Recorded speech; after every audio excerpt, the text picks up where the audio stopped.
So guys, ito ang aming handa ngayong Thanksgiving, ang ating seafood. Ayan.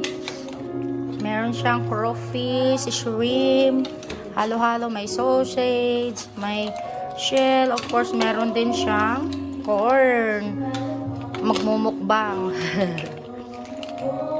Of course, meron din kaming gumawa kami ng ito yung ginawa.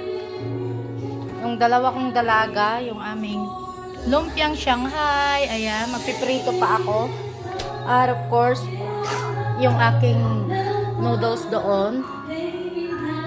Pansit. Ayan. At mag-aadobo pa ako ng chicken. Magmumukbang kami doon. Kaya wala yung daddy namin. So, pupunta kami. Dadalhin ko siya doon sa trabaho ng aking asawa. Doon